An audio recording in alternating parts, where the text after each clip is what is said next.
and welcome back to Black Couch Reviews. I'm your host, Christina. We are back for another episode of Mindhunter. This is season 1, episode 8. Story by Aaron Levy, teleplay by Aaron Levy and Jennifer Haley. Directed once again by Andrew Douglas. I gave this episode an 8.6 out of 10. I like this episode a lot. I felt like it's back on track to the pace that I'm used to from the first few episodes. And poor Ford, he's learning that his instincts can lead to some heartache for his professional and personal life. Ford is also a lot. He is... I would love to know more about his mother. I thought we were going to get something about that because he said he had a good relationship with her, and yet he doesn't mention her at any time. So either he's hiding parts of his own childhood from the audience, or maybe I'm thinking too hard into that. I'm not sure. But he is definitely coming from a place of insecurity. He also has to be on some type of, he's relentless. And it is what endears him to people, but it is something that they have to deal with in regards to interacting with him, because he's a little bit overwhelming sometimes with his feelings. So we didn't get no Dennis the Menace this week, and I was kind of sad about that. I was like, I was getting real used to this continuing story, and I was like, no, what innocuous Dennis the Menace thing are we going to see this week? Is he going to be taking a shit? But no, we got nothing. We open instead with Holden being invited to speak at an elementary school by the principal, Roger Wade. It is unfortunate that this principal bringing the FBI and Holden in particular to the school to educate children would then lead to his own demise as far as his career. He is told that he can't say things like pyromania or deviant or... what was the other one? Torture. Because the kids won't understand what that means, and then they'll go home and have nightmares, and parents will call the next day like, what the fuck are you telling my kids? They're only like 8. Which I thought was a fair point. Like, kind of dumb this down a little bit, but still give them the good message. And it was an important message to learn. And he says, just show them your badge as well. That's pretty much what's going to impress them the most. So Holden goes in and he does his best to try to explain the behaviors they're looking for. People being mean to their pets. This one little girl said, my brother throws rocks at our dog. Get out of here, you meanie. See, I would have considered that concerning behavior, because why the fuck are you doing that? That's supposed to be a part of the family. What's up with this? Why are you attacking your own pet? But alas, that's not anything that's going to fly on anyone's radar. And he ends up just showing them the badge, and that's the one thing they're most interested in. He's thanked for coming and says he'd like to do it again. When another teacher, Janet Ebner, approaches him and says, yeah, you was talking about some of that disturbing behavior. And she looks at Principal Wade, who has who's talking with a little girl with his hands in her hands. And so I'm like, oh Lord. And she says, let's go to the teacher's lounge because we need to keep this conversation private. Despite complaints to the school board, even going to the police, parents being concerned, nothing has been done about the fact that Principal Roger has been tickling children, particularly in the feet, and giving them nickels afterwards in lieu of disciplinary action. And this is something that Ford feels very much on edge about, since he just had a single interview with one foot fetish Brudos, Jerry Brudos. Holden discusses going to Oregon with Bill, but Bill's like, nah. Later, bitch! Get fucked! I had my mental breakdown at home. Things are going on with the kid. I'm not going back to see that guy. He triggers me. And there's a list on Holden's desk of candidates that they are looking to hire because they need someone who's going to be able to transcribe but also be able to go out in the field. Holden has already looked over the list and has given everyone a fat no, even though the list is like sky high. He's like, you need to tell Wendy, so he puts a note on top of the pile that says no and says no, let's go to Oregon. Bill's like, look, you can call me all the names you want, but I'm still not going, and you're also being an asshole for calling me all of these names. Like, I shouldn't feel the way I feel. And thus he goes by himself. He comes up with a new method of questioning Brudos, which is allowing him to talk about the killer as if the killer is not him. He also ingratiates by giving him a cigarette and allowing him to fix the tape recorder, because that's something he's good at. Or maybe he really didn't know how to work the tape recorder. It is Holden, so I'm not sure how much of that was contrived or not. And basically, he gets a lot more information out of Brudos than they did the first time by allowing him to, disassociate with the murders, that these girls just all happened to run into him. They all happened to be models. The first girl, she wouldn't have died if she just took the pictures, but he enjoyed the fact that she was playing along. He's always had this fantasy as a child, even as early as 8 or 9, of having women at his mercy. So there is some type of idea around actual torture of his victims, and then the foot fetish thing is the sexual aspect of them, but he does want the women in a submissive, unable to fight or talk back because they're dead. He also strangles them from behind or attacks them from behind because he doesn't want them to see him. I believe that's also it could be a sign of shame or remorse, but don't quote me on that. I'm just quoting other shows that I've watched. So, this is very disturbing for him. He even comes out and says, I used to fantasize about girls too.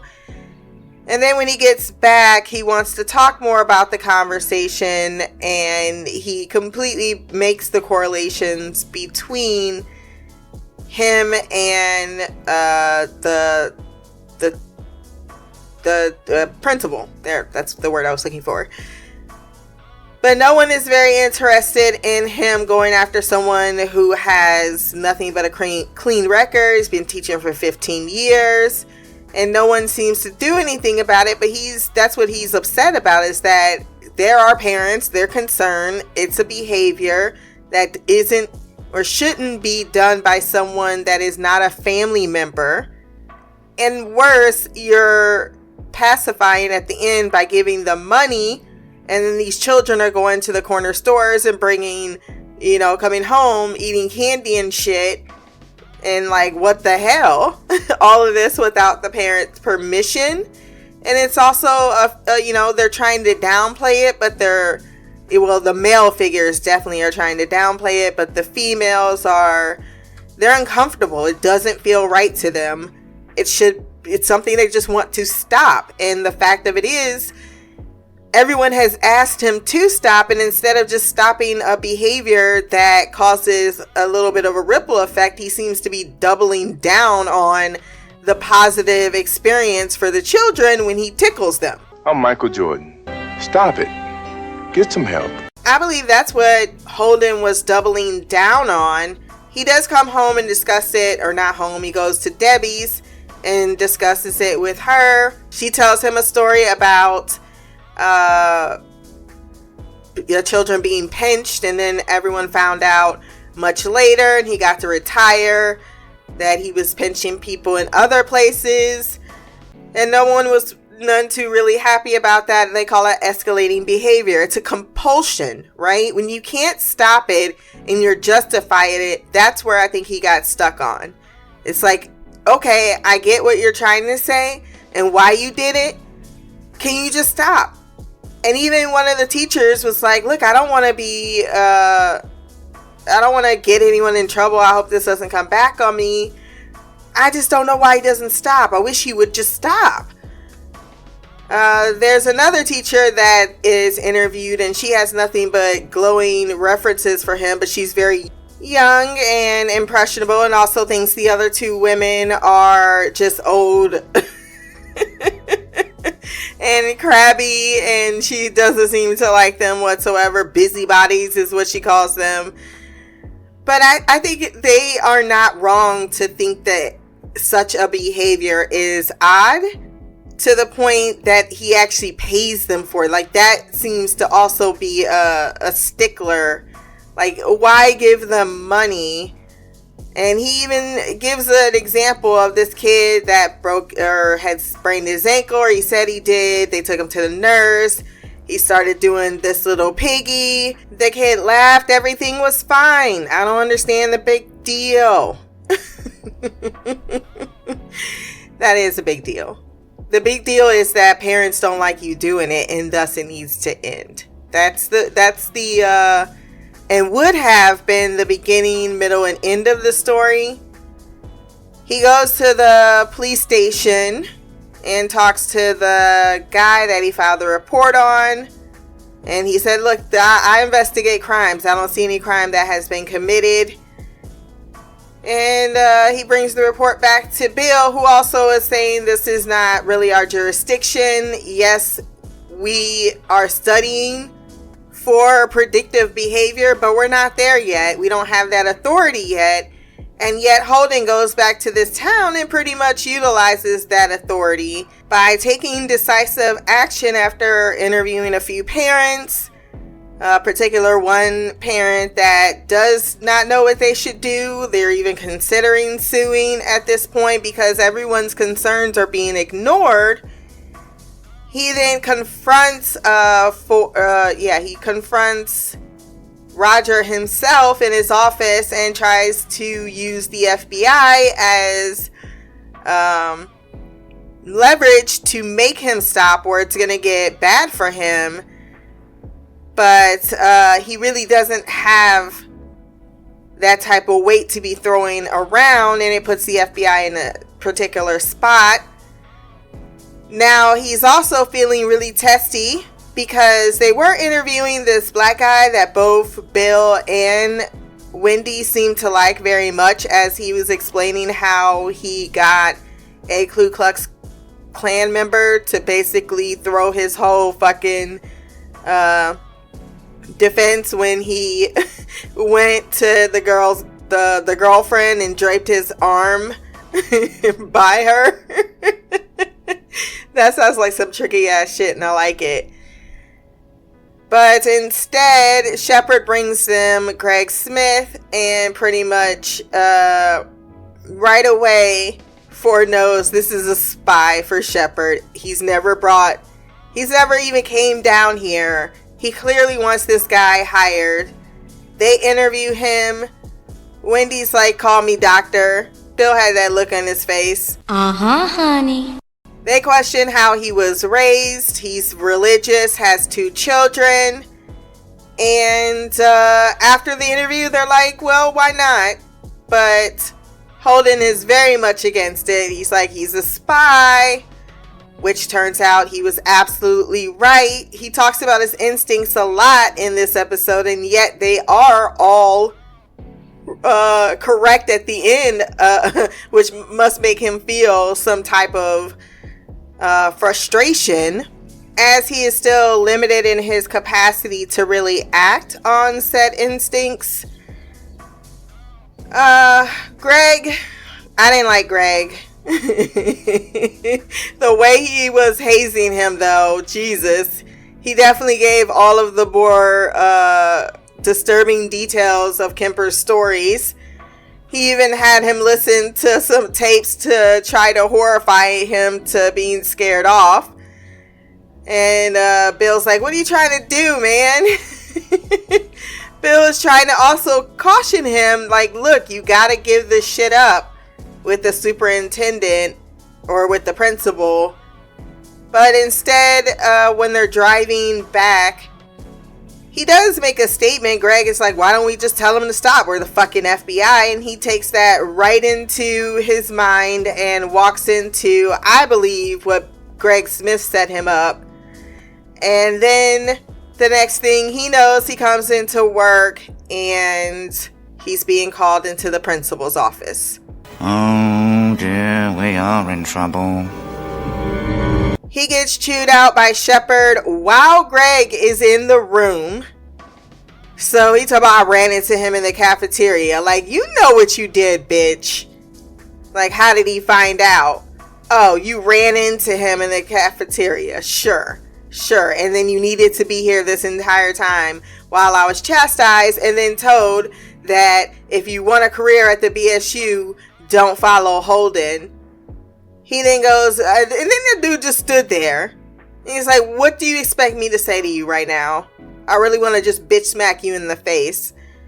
He then goes back downstairs, and both Wendy and Bill are not pleased with him either because he didn't talk to them about it and that his actions reflect back on them.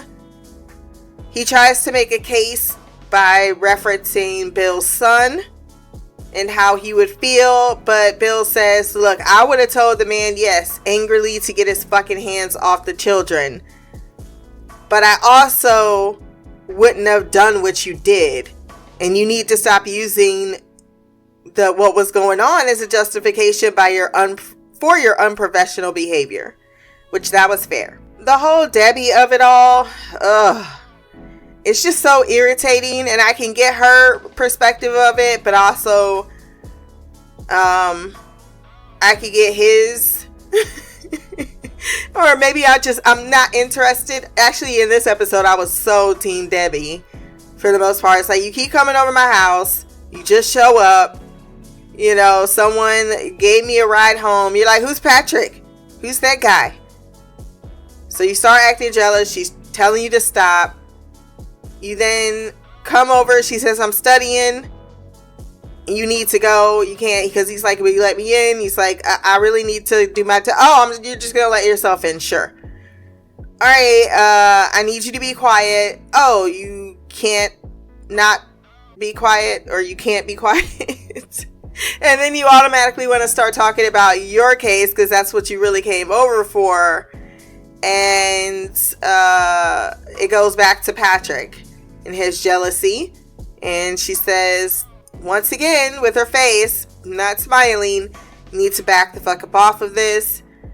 He then goes to hit the blackout event that she invited him to, and he finds her in a bit of a compromising position with Patrick, which causes him to walk out. He is furious because he knows that there's something not right. But it's also controlling, right? You letting yourself in the house, you know, you start touching her feet in the bathtub, and it's kind of feels like they have a weird power dynamic going on. And he's like, next time you need a ride, you call me. No one else can take you home. Also, I need to tell you about how you should. She keeps calling him dad. Yeah, it just needs to end. It needs to end. I'm not interested. At the end of the episode, he receives a call from the superintendent telling him that Wade is pretty much going to be let go because he stays firm with his convictions. Like, I can't tell you to fire him, but I'm not saying I can't say that this won't lead to escalating behavior. And he's like, that's all I needed to know. And it's over. Everything that he had wanted to accomplish, he ended up accomplishing. But look how it isolated and alienated everyone around him.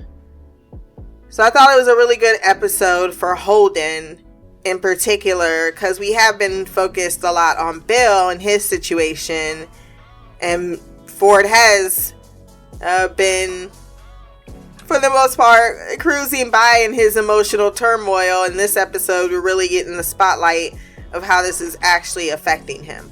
And that will conclude this podcast of Mindhunters. If you want to send feedback on the next episode, blackgirlcouch@gmail.com, or you can leave a comment on this podcast. My social media will be below. Remember to like, share, and subscribe. Until next time, peace, hair grease, and black magic.